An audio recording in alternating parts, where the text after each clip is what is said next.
like to say good morning, good afternoon, good evening to all my many friends, also to my many enemies. Once again, this is another episode of Roosevelt Sounds Off, and I would like to say Happy New Year because as I get comfortable on my stool, this is my first episode of Roosevelt Sounds Off for the new year. So I hope that so far everybody's having a very happy new year, and I'm hope and pray that everybody had a wonderful Christmas, a wonderful Hanukkah, and a wonderful Kwanzaa, whatever you were celebrating. I hope that it was lovely, the time that you spent with you and your family. So right out the gate, this year in 2017, my first episode, which is going to be recorded on January 6th, 2017. I'm doing this in my home, and it's a very cold day here in Chicago. Very cold, but not so cold enough that I can't talk about a situation that occurred here in Chicago a couple of days ago. And at first I struggled with coming up with a name for this particular video, but then I decided to come up with a name in the title of An Unequal Situation. I'll say that again, an unequal situation. Now, the situation that I'm speaking of took place here in Chicago. I believe it was January 2nd, on the west side of Chicago, in an apartment. Now, this particular boy, he was mentally challenged, he was from one of our suburbs here in Chicago, and they said that he was taken to an apartment building against his will and held there, and then he was tortured. They cut his hair. It was like 4 people, like about 3 18-year-olds and one 24-year-old. In other words, it was like 2 girls, 2 guys. They cut his hair and everything, made him drink out of the toilet, and made him say stuff like, say that you like black people, say that you love black people, and made him say stuff like F Trump and that kind of thing. He's like, they made him say all of this kind of stuff and pretty much tortured him. But the kicker was that they did this on a Facebook live video. And ever since then, this whole issue has been getting like national and worldwide coverage. I mean, they did eventually, they did catch these 4, because I guess with the advent of social media, so many of you all, with some of the things that you do in committing crimes, make it so easy to give yourself to the police by just doing some crazy stuff on social media. But I'll get more into that a little bit later. But the story was, to finish out the story, I guess they were making so much noise in this apartment. I guess the downstairs neighbor had heard them making all of this noise, and then she had threatened to call the police. Matter of fact, she did call the police. And one of the girls, or 2 of the girls, leave and go downstairs and end up kicking her door in and threatening her because they're mad that she called the police. But meanwhile, the white mentally challenged kid, I gotta say the white, because we don't have a name on this kid, because he is a victim, I guess ended up walking outside, and then he encountered one of our police officers named Michael Donnelly, where he said that he observed him and everything, like bleeding and that kind of a thing. And that's what sent the police into this apartment, and they did all of this on Facebook Live. And this, like I said, this whole story has received national coverage. And even though I do have to admit that this thing and every single thing that happened, this was completely bad and completely terrible, because I just feel as people, you're supposed to have like a sense of sensitivity, a sense of sympathy, a sense of empathy, a sense of even humanity as far as just being people goes. It doesn't matter who a person is, but you're supposed to be, especially to somebody who is mentally disabled. But it seems like in this story, looking at it on the other half, it seemed like this story got more national attention and got more worldwide attention, all because the perpetrators in this story are black and the victim was white. You know, it's four perpetrators. Jordan Hill is one. Tascon, if I'm saying the name correctly, Cooper, and it was two sisters, Brianna Covington and Tamika Covington. These are four people, four black young people involved in this. 3 are 18, 1 is 24, and a single mother with 3 children. And it seems like everybody, whether it's NBC, ABC, WGN, CU, Fox, even, the so-called president-elect, I gotta say so-called president-elect, or select, has weighed in on this whole thing because the victim was white. I believe more or less. Because I think that if the situation, excuse me, were the other way around, it would not be too much to be said, too much about it. And in case you all don't believe me, let me give you some evidence. Because you know me, I don't really believe in saying anything unless I can back it up with, a few facts. A couple of years ago, in 2013, we had 2 black teenagers who were lured to the home of some white kids. And these teenagers were both strangled to death and both killed. And these teenagers, played video games and had sex on top of their bodies. And that only made like 1 news telecast. And after that, you didn't hear anything else about it. I mean, they got very quiet about that. And don't forget about, the black youth. I think he was on a sports team. I think this happened like in Idaho.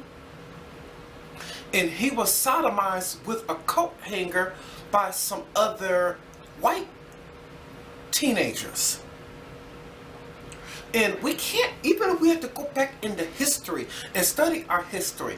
I mean, groups like the KKK and Aryan Nation, have done like bad and very terrible, horrific things towards black people. But whatever it is done, whenever it's the other way around, it seems like it's not noticed, or it's not as talked about, or it's not publicized as if it was if the victim was black.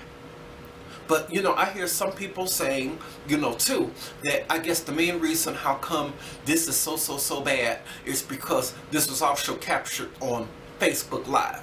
Which it might be true, but I still think if the situation had been the other way around, if the teenagers had all been white and the victim was black, even if he was a mentally challenged black person, it wouldn't have got as much notice.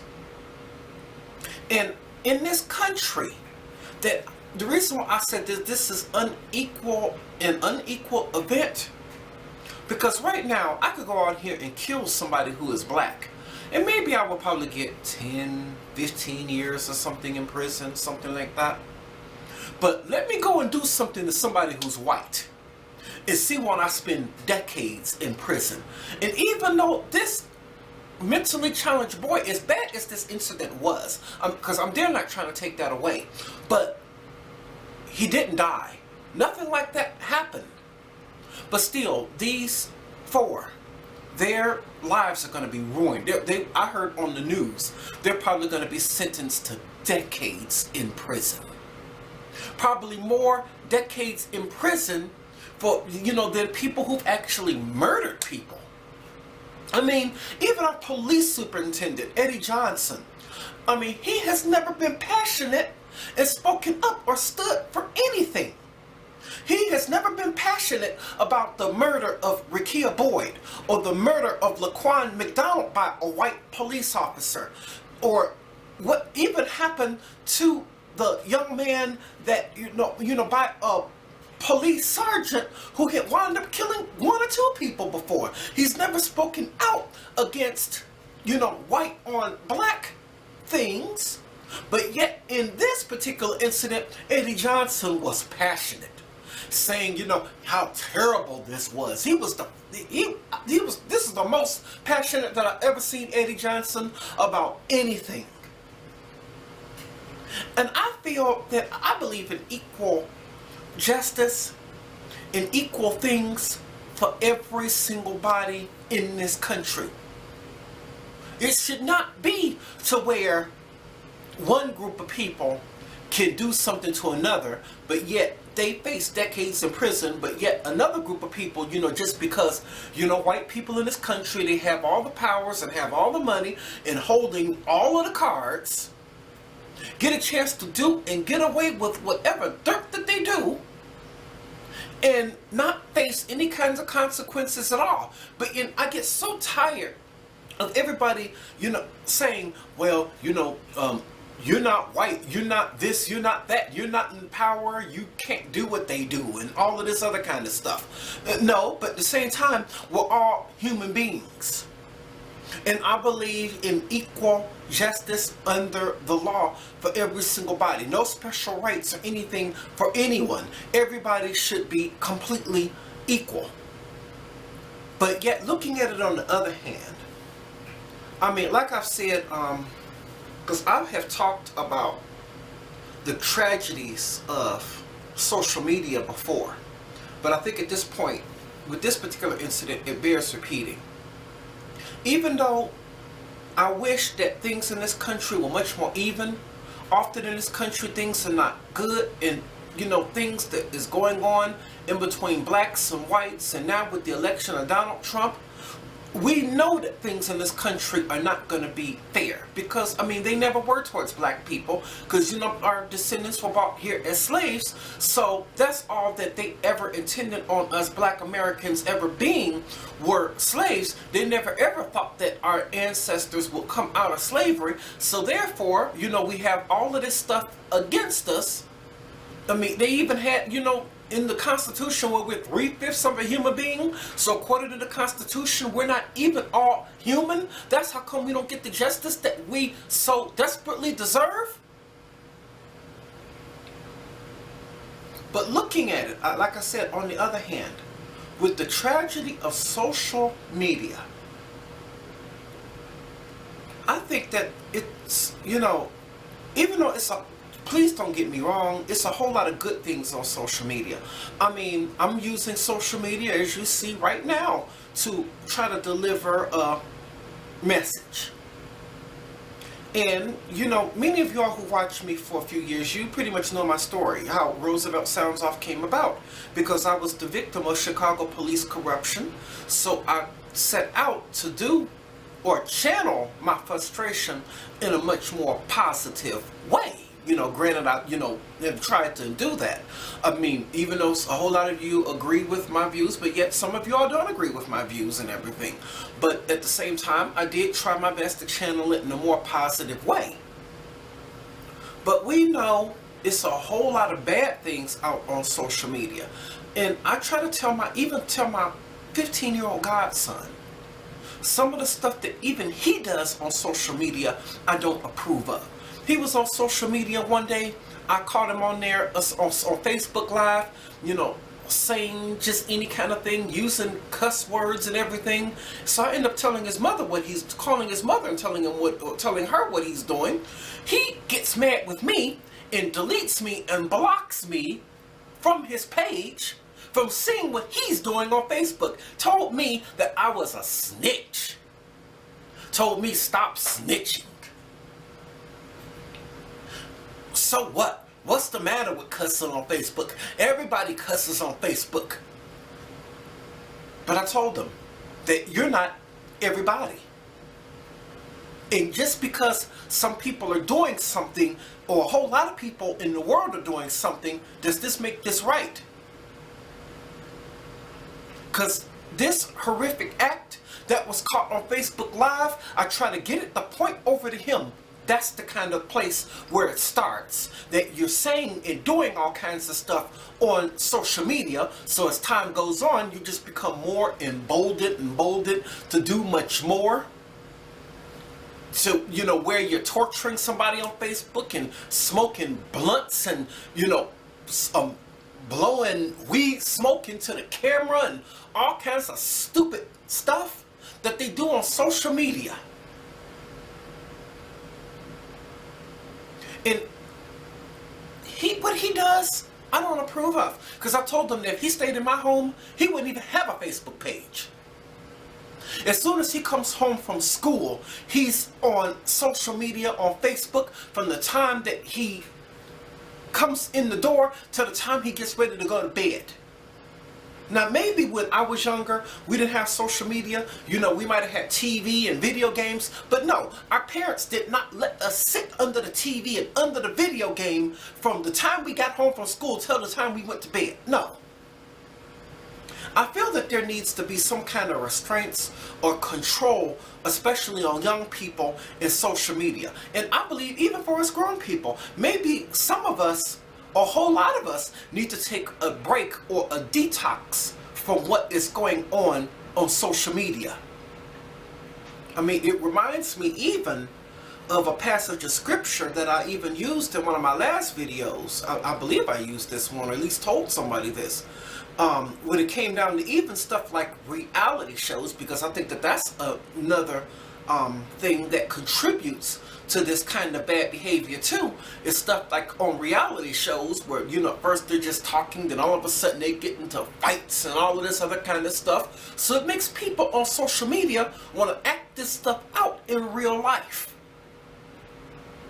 You know, they go off of what is seen on a scripted reality show and want to do the stupid stuff in real life that they see on social media and reality shows. That's why I said that one thing that we need to get rid of are reality shows.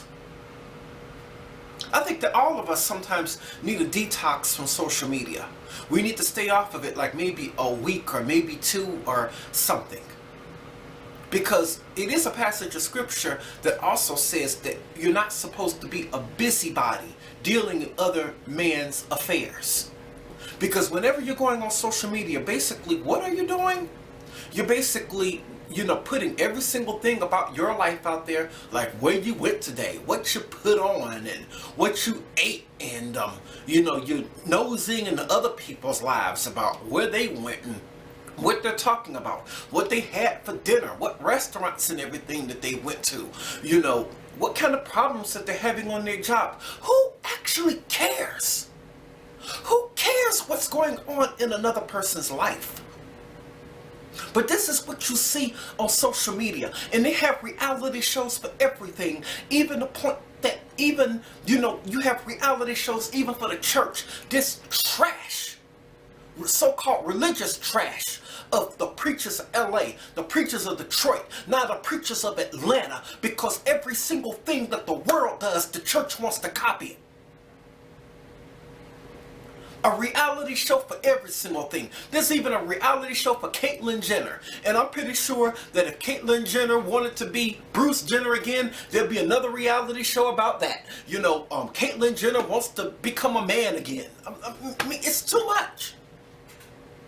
So this is the kind of attitudes, and it is the, I think, myself, I go as far as to say the curse of the culture in this world that we're living in, with social media and also with reality shows and even some of these other shows like Empire and Scandal and some of this other trash that some of you all watch on TV. And some of you all actually need to learn that life, this is reality. This is no reality show. This is no social media. This is reality. Because one thing these 4 young people are going to find out this afternoon is they stand before a judge in the Cook County courts and have to face the possibility of decades in prison. They're going to find out very fast that this thing that they decided to do, this act, this is not a reality show. This is not just social media. This is not a plaything, but this is reality. So I think that this whole incident on both hands needs to be a teachable moment.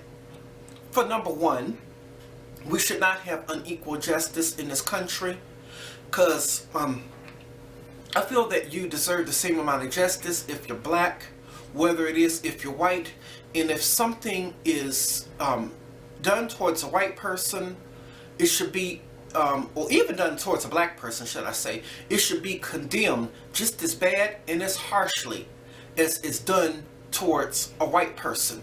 As far as sentencing goes, if a crime is committed towards anybody, to me the sentences should all be the same towards a black victim as well as a white victim. And as far as social media goes, for all of you young people who could be watching me, please, please, I beg you, ma'am, sir, don't live your entire life on social media. And sometimes just take a break or take a detox on social media. You know, walk around one day without your phone or your computer or your tablet. And especially if you're spiritual and believe in God. And, you know, take some time to enjoy